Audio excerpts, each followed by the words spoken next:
شام سے انطاکیہ کی طرف سفر کر رہے ہیں. دوران سفر آپ کو تھکاوٹ محسوس ہوئی اور موسیٰ کلیم اللہ کی یہ شان سی ڈائریکٹ اللہ کے ساتھ کلام کرتے تھے. عرض کی یا الہ العالمین میرے لیے کوئی سواری کا انتظام کر دے. تو رب نے فرمایا موسیٰ میں ڈائریکٹ بھی تیرے لیے سواری کا انتظام کر سکتا ہوں، لیکن وہ سامنے پہاڑ ہے، اس کی دوسری سائیڈ پہ میرا نیک بندہ میری عبادت کر رہا ہے، جا کے تو سے کہہ دے وہ تیرے لیے سواری کا انتظام کر دے گا. اب موسیٰ کلیم اللہ نے پہاڑ کو کراس کیا.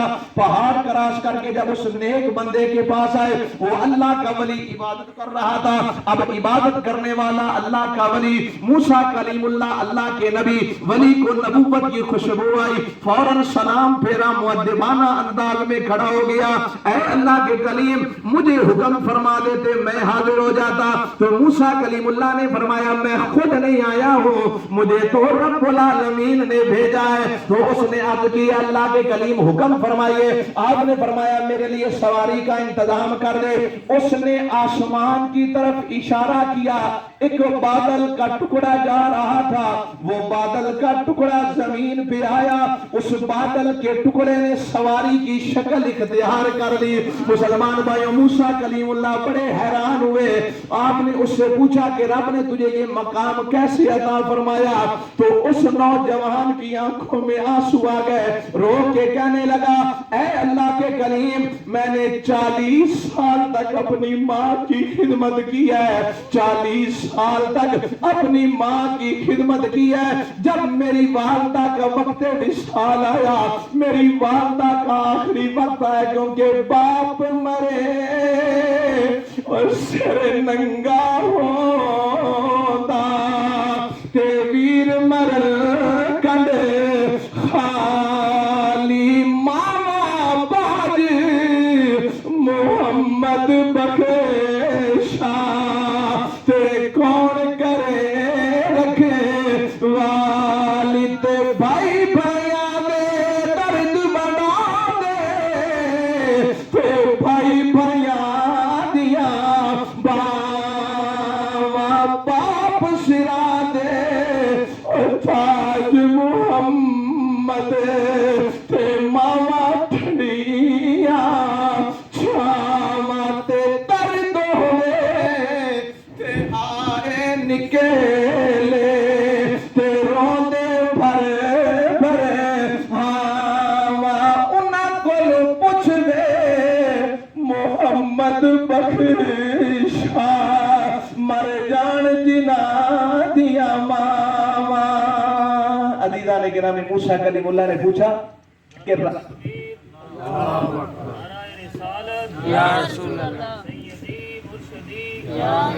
موسیٰ کلیم اللہ نے پوچھا کہ رب نے تجھے یہ مقام کیوں عطا فرمایا؟ تو وہ رو کے کہنے لگا اے اللہ کے کلیم میں نے 40 سال تک اپنی ماں کی خدمت کی. جب میری والدہ کا آخری وقت آیا نا، میری والدہ نے مجھے سینے کے ساتھ لگایا اور عرض کی یا الہ العالمین میرے اس بیٹے نے ساری زندگی میری بڑی خدمت کی ہے، میں نے جو بھی منہ سے نکالا میرا بیٹا میری ہر بات کو پورا کرتا رہا، میری ہر خواہش کو پورا کرتا رہا. میرے مالک میں اس کی ماں دعا مانگتی ہوں جب تک میرا بیٹا زندہ رہے یا اللہ تجھ سے جو بھی مانگے تو اسے عطا فرماتے رہنا. تو وہ نوجوان نے ہاتھ جوڑ کے عرض کیا اے اللہ کے کلیم میں عبادت تو بڑی کرتا ہوں، میں نے آج بادل کے ٹکڑے کو اشارہ کیا، وہ زمین پہ آیا، اس نے سواری کی شکل اختیار کی. یہ میری عبادت کا کمال نہیں، میری ماں کی دعا کا کمال ہے.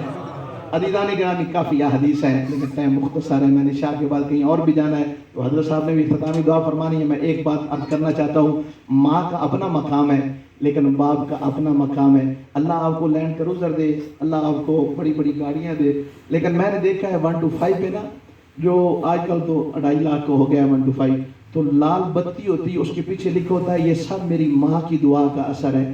یہ نا انصافی ہے. دیکھو آپ میں سے کئی مزدور بھی بیٹھے ہوں گے، صبح 8 سے لے کر شام 5 بجے تک باپ ذلیل ہوتا ہے، خوار ہوتا ہے، پیسے باپ اکٹھے کرتا ہے، اکٹھے کر کے موٹر سائیکل باپ لے کے دیتا ہے، تو پیچھے لکھا ہوتا ہے یہ میری ماں کی دعا کا اثر ہے. یہ نا انصافی ہے کہ نہیں؟ بلکہ لکھا کریں یہ میرے والدین کی دعا کا اثر ہے، کیونکہ میرے آقا نے فرمایا ثلاث دعوات مستجابات لا شک فیہن، تین ایسے لوگ ہیں جن کی دعا کو اللہ رد نہیں کرتا.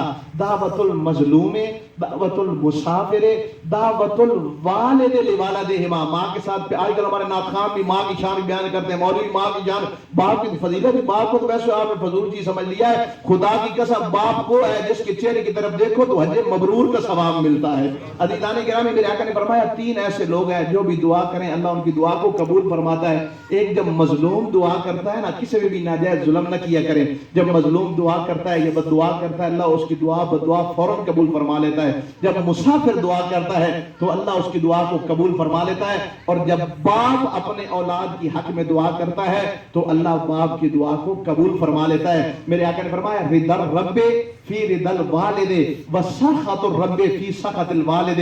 باپ کی رضا میں رب کی رضا ہے، باپ کی ناراضگی میں رب کی ناراضگی ہے. فرمایا الوالد اوسط ابواب الجنہ، والد جنت کے درمیان والا دروازہ ہے. ایک بات آخری بات کرنا چاہتا ہوں، ماں کے قدموں کے نیچے جنت ہے. الجنت تحت اقدام الامہات، ماں کے قدموں کے نیچے. ماں کی آپ خدمت کر لیں گے، باپ کو گھور کے دیکھیں گے تو باپ کو جنت کے درمیان والا دروازہ ہے. جب تک دروازہ نہیں کھلے گا آپ نے جنت میں داخل نہیں ہو سکنا. اس لیے باپ کی بھی خدمت کریں اور ماں کی بھی خدمت کریں اور پنجگانہ نماز ادا کرنے کی کوشش کریں. اللہ مجھے اور آپ سب کو عمل کرنے کی توفیق عطا فرمائے. جن کے والدین اس دنیا سے رخصت ہو گئے اللہ ان کے درجات بلند فرمائے. ہماری چاچی مرحوم مغفورہ اللہ ان کی مغفرت فرمائے، بخشش فرمائے. وآخر دعوانا ان الحمدللہ رب العالمین.